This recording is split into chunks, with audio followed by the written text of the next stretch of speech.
أهلا بيكم. النهاردة معانا فيلم جميل جدا بيتكلم عن السفر عبر الزمان في إطار من الرومانسية والمشاعر الجميلة. بنشوف إمسو بعد ما فاقت من الحادثة عرفت إنها متجوزة ومخلفة، فبتقرر إنها تتأقلم على الوضع الحالي وتعيش مع أسرتها الجديدة. ولما بتوصل لسن 32 بتقرر إنها ترجع بالزمن 8 سنين للماضي. يا ترى إيه حكاية إمسو وإيه السبب اللي يخليها ترجع الزمن للماضي، وإيه سبب الحادثة اللي خلتها تفقد الوعي وتطلع بالزمن للمستقبل؟ كل ده وأكتر هنعرفه من خلال فيلمنا الدرامي الرومانسي بي ويز يو. يلا بينا نبدأ الفيلم على طول. بيبدأ فيلمنا مع الطفل جي وبنشوفه بيقرأ حدوتة من خلال كتاب والدته كانت جايبة هدية ليه. بعدها بنعرف ان والدة جي ماتت وهو بيقرأ الكتاب علشان يفتكرها، فبنلاقيه بيودع والدته بيعرفها انه بيتمنى يتقابلوا من جديد. بيمر سنة على موت والدة جي وبنلاقي والده جونج بيصحى الساعة 3 الفجر وبيروح الشغل بتاعه وبيكون عامل نظافة في نادي رياضي، وبيخلص شغله وبيرجع بسرعة للبيت علشان يجهز الفطار لجي قبل ما يروح المدرسة. جي بيدخل ينام في دولاب والدته لحد ما والده بيوصل جونج البيت وبيحضر الفطار لجي قبل ما يوصله المدرسة. وقتها جي بيعرفه ان والدته هترجع لهم في ايام الشتاء اللي جاي. طبعا والد جي ما بيكونش عاوز يعرفه الحقيقة وان والدته ماتت لانه لسه طفل صغير، ولكن بيديله احساس انه مصدقه علشان ما يخليهوش يتضايق او يزعل. جونج بيوصل ابنه للمدرسه وبيطلب منه انه يستناه في مطعم العم وكل حد ما يخلص شغله، وبيرجع جونج من تاني للنادي الرياضي يكمل باقي شغله. في نهايه اليوم بنشوف جي بيروح للمطعم وبيستنى والده، وجي بيطلب من العم كو انه يروح معاه سباق الجري اللي المدرسه هتنظمه لانه والده اليوم ده هيكون في الشغل، وجي عاوز حد يروح معاه فبيوافق العم. بنروح لسباق الجري وجي بيستعد هو والعم وكو انهم يدخلوا السباق، وفجأة بيظهر جونج وبيعرفوا ابنه انه اخد اجازة من الشغل علشان يكون موجود معاه. بيبدأ السباق وجونج بيكون مستني جي يقرب منه ويسلمه الراية ويكمل جري مكانه. جونج وهو بيجري بيحس انه مش قادر يكمل السباق، ولكنه بيضطر يزود من سرعته لانه ابنه بيتفرج عليه وهو متضايق. جونج كان فاضله خطوات بسيطة ويكسب السباق ويقطع شريط السباق، بس بيدوخ وعينه بتزغلل وبيقع على الارض وبيغمى عليه. بيفوق جونج وبيروح هو وجي، وبنلاقي جونج طول الطريق شايل جي على كتفه وبيكونوا مبسوطين وسعداء وهم مع بعض. تاني يوم الصبح الدنيا بتمطر وجي بيصحي والده وبياخده معاه للجنينة اللي كان بيروح يلعب فيها هو والدته. جي بيفضل مستني مامته على امل انها هتظهر بس مفيش حد بيجيله، ووالده بيشيله على كتفه علشان يرجع بيه للبيت، وبيعرفه ان اكيد مامته هتيجي يوم تاني، وبيطلب منه ما يزعلش ولا يتضايق. وهم راجعين بيلاقوا في طريقهم بنت مغمى عليها، فبيقرب جي منها وبيكون متأكد انها والدته. وفجأة جونج لما بيشوفها مش بيصدق نفسه لانها شبه مراته اللي ماتت بالظبط. بتروح البنت معاهم للبيت وجونج ما بيكونش عايز يضايق ابنه، فبيمثل ان البنت اللي عندهم دي هي والدته فعلا. والبنت ما بتكونش مصدقه اللي بيحصل، بس بتشوف صوره والدة جي وبتكون فوله واتقسمت نصين منها، واللي بيخليها مش فاهمه اللي بيحصل انها بتكون فاقده للذاكره ومش فاكره اي حاجه في حياتها اللي فاتت. تاني يوم الصبح جونج بيوصل جي للمدرسه، بس جي لما بيتاكد ان والده راح الشغل بيرجع للبيت وبيفضل يلعب مع مامته الجديده. بيرجع جونج من الشغل وبيلاقي ابنه بيلعب مع البنت وبيكون فرحان جدا علشان ابنه بيكون مبسوط. في الليل بنشوف البنت بتتكلم مع جونج وبتعرفه انها فاقده للذاكره وناسيه كل حاجه حصلت لها. جونج بيقول لها ان واحده واحده والذاكره هترجع لها من جديد وتفتكر كل حاجه. البنت بتساله عن اسمها فبيجاوبها وبيقول لها امسو، وبتكون عاوزه تعرف منه تقابلوا ازاي زمان، فبيعرفها انهم كانوا زمايل في مدرسه واحده وما كانش في ما بينهم اي تعامل خالص لان ايم كانت شاطره جدا في دراستها، فكان صعب جدا ان حد يتكلم معاها. وجونج كان مهتم بالسباحه وعاوز يكون سباح كبير بس الظروف ما سمحتش. بنعرف من جونج انه فضل يحبها لمده 3 سنين متواصلين في فتره الثانويه، ومن بعدها كل واحد راح في طريق مختلف، وبتمر عليهم سنين كتير وبيرجع جونج يكلمها من تاني في التليفون بحجه انه عاوز القلم بتاعه اللي إمسو اخدته منه ايام الثانويه. وبعدها اتقابل جونج وإمسو من تاني علشان يستلم القلم منها، وكان لابس اجمل طقم عنده وعزمها على الغداء. ومن يومها وهم بيتكلموا سوا وبيبعتوا لبعض جوابات بشكل متواصل. تاني يوم الصبح بيروح جونج شغله في النادي الرياضي وبيكون فرحان وسعيد جدا وبيشتغل وهو حاسس ان روحه رجعت له من جديد. في نفس الوقت ده جي بيكون في المدرسة ومستمتع بالمطر وعاوز فصل الشتاء ما ينتهيش خالص لان والدته رجعت له في الشتاء. اما بالنسبة لإيم بنلاقيها بتروح الجاليري بتاعها اللي مقفول من وقت ما اختفت عن البيت وبتفتحه من جديد، وبتلاقي مجموعة كبيرة من الرسومات اللي كانت رسماها لجونج وجي. في الليل بيوصل العم وكو لبيت جونج وبيتصدم لما بيشوف إيم عايشة في البيت لدرجة انه بيفتكرها شبح، فبيهرب من المكان في اسرع وقت لانه ما بيكونش مصدق اللي شايفه بعينه. جونج بيعزم إيم في مكان هادي على قمة الجبل، وبيبقى فيه هناك سينما بيتفرجوا فيها على فيلم رومانسي، وبيبدأ جونج يتعرف على إيم من جديد وكأن حياته معاها قبل كده كانت مرحلة ودلوقتي مرحلة تانية أهم بكتير من اللي فاتت. تاني يوم الصبح إيم بتلبس خاتم جوازها وبتلعب مع جي وجونج، وبيكون في انسجام وتفاهم وحب ما بينهم هما التلاتة وكأنهم بيعوضوا السنة اللي إيم غابت فيها عنهم. جي بيدعي من كل قلبه إن أيام المطر تفضل على طول موجودة لأنها بتفكره بذكرى رجوع والدته من تاني. بيخرجوا هما التلاتة بيتفسحوا في الحديقة وبيكونوا متناغمين ومتواصلين مع الطبيعة اللي حوالين منهم، ولما بيرجعوا بنلاقي جونج شايل إيم على ظهره وهي شايلة جي على ظهرها وبيبقوا في قمة السعادة والحب. إيم في البيت بنشوف جونج بيغمى عليه وبيقع على الأرض، وإيم بتعرف إنه تعبان وبتكون عاوزة تعرف سبب مرضه، فبنروح كده فلاش باك وبنشوف جونج بيوصل إيم لبيتها وبيعرفها إنه عنده اختبارات مهمة في السباحة، فبتتمنى له إنه يحقق اكبر نجاح في الرياضه اللي بيحبها، وكلامها معاه اداله دفعه قويه جدا وحمسه على التدريبات، وكان كل يوم بيتمرن صبح وليل وليل وصبح، وبسبب انه قسي على نفسه في التمرين حصل له خلل في الهرمونات، وحتى العلاج ما كانش بيكون له نتيجه، والدكاتره نصحوه انه يبعد عن اي توتر او مشاكل نفسيه علشان ما يفقدش الوعي، وبسبب ده جونج قرر يبعد عن السباحه تماما. ولما إيم قابلته عرفها انه مش حابب يقابلها من تاني وعاوز يبعد عنها لانه ما بقاش معجب بيها. بتتضايق إيم من كلامه وما بيكونش عندها اي تفسير، وبتحس انه مبررات جونج غير منطقيه، فبتقرر انها تحترم رغبته وتديله مساحته الشخصيه في انه يقعد لوحده لفتره. بتمر سنه وجونج بيحاول يقاوم نفسه انه ما يشوفش إيم ولا يقابلها من تاني، وكان بيحاول بكل قوته ينساها بس ما قدرش. وفي يوم راح لمدينه سيول علشان يشوف إيم ولو لمره واحده، وبعد ما خرجت من شغلها كان رايح يتكلم معاها بس شافها بتركب عربيه مع شخص غريب، وساعتها اعتبر ان دي نهايه قصته معاها، خصوصا ان شافها سعيده في حياتها الجديده.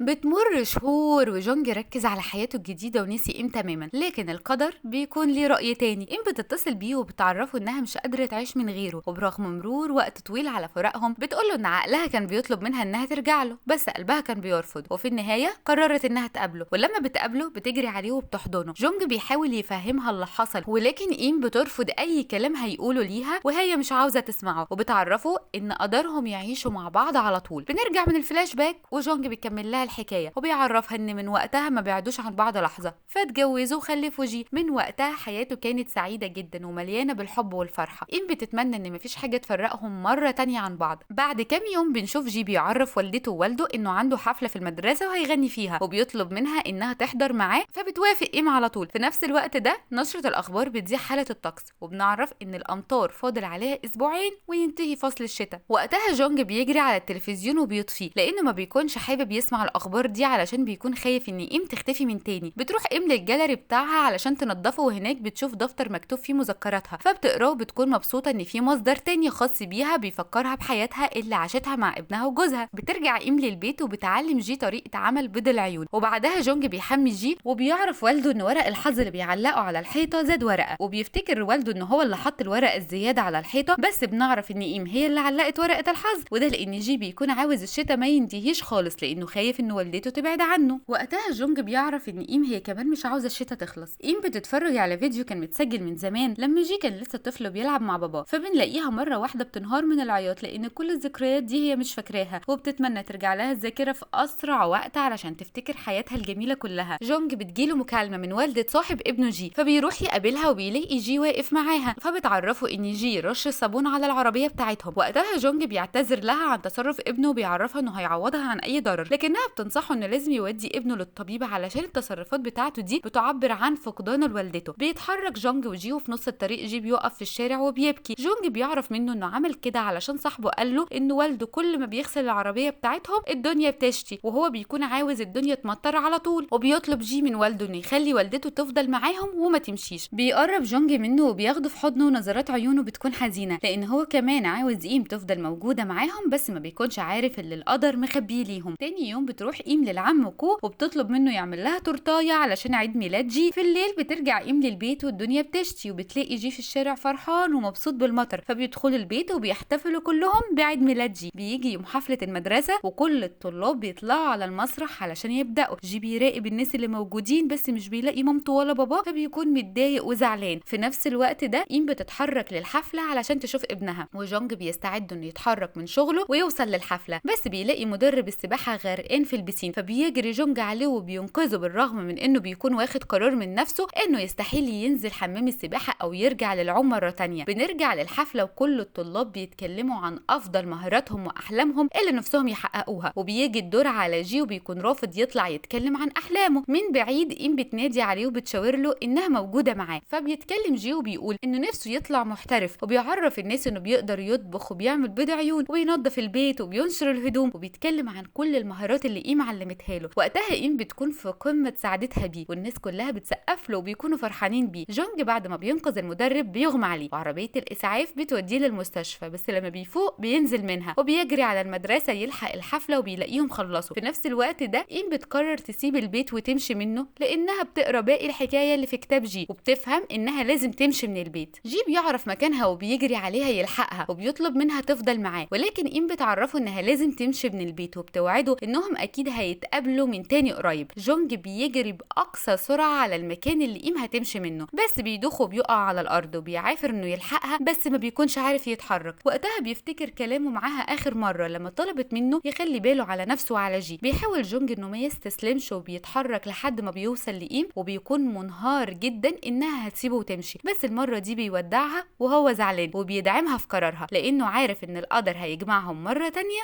وبصورة أجمل. بيمر الوقت وبيعيش جونج مع ابنه جي، وجي بيحضر الفطار مع والده وبيعمل بيض عيون زي ما اتعلم من والدته. وقتها كل واحد فيهم بيقدر إنه يساعد نفسه ويكون مسؤول عن تصرفاته من غير ما يكون معتمد على حد. جونج بيقرر إنه يشتغل في حمام السباحة، وبدل ما ينظفه بيشتغل مدرب للأطفال. في الليل جونج وهو بياخد الدواء بيلاقي زهرية جنب منه، بيفتحها فبيلاقي جواها ورق من إيم ومفتاح الجاليري، فبيروح لهناك وبيطلع دفتر مذكراتها وبيقرا. وبيعرف إن إيم لما كانوا معاها في المدرسة الثانوية شافته مرة في الشارع لأنه وقف لها وخلاها تعدي من الطريق، ومن يومها بدأت تحبه ودخلت تتعلم سباحة مخصوص علشان تتعرف عليه أكتر. حتى في حصص الرقص كانت بتتعمد إنها تغلط في الخطوات علشان ترقص معاه، ولما أخد منها القلم فضلت محتفظة بيه وكتبت بيه جزء كبير ومهم من ذكرياتها معاه في فترة الثانوي. وبعد ما خلصت الثانوية كانت بتفكر طول الوقت إنها تتصل بيه، بس كانت خايفة محرجة تكلمه، لحد ما هو اتصل بيها وكلمها وطلب منها تقابله علشان تديله القلم بتاعه. ولما قابلته كانت فرحانة وكانت في قمة سعادتها. وبعدها لما قررت جونج يبعد عنها كانت صدمة بالنسبة لها، لأن هي كمان كانت بتحبه، وعاشت ليالي مظلمة مليانة حزن وبكا وانهيار. وكل يوم كانت بتقول لنفسها إن جونج وحشها وعاوزة تقابله. حتى اليوم اللي راح يشوفها فيه في الشغل كانت الدنيا بتشتي، وواحد صاحبها عرض عليها يوصلها بعربيته، بس بعد ما اتحركوا شافت جونج وهو واقف بيراقبها من بعيد. ولما نزلت من العربية وجريت وراه لقيته اختفى، وكان واقع منه السلسلة اللي اديتها له هدية قبل كده. وبتقول له كمان إنها اليوم ده اتعرضت لحادثة في مدينة سيول لما جرت وراه، ولما فاقت لقت نفسها سافرت عبر الزمان ل8 سنين في المستقبل، وده نفس الوقت اللي جونج وجي شافوها مغمى عليها واخدوها معاهم للبيت. بعدها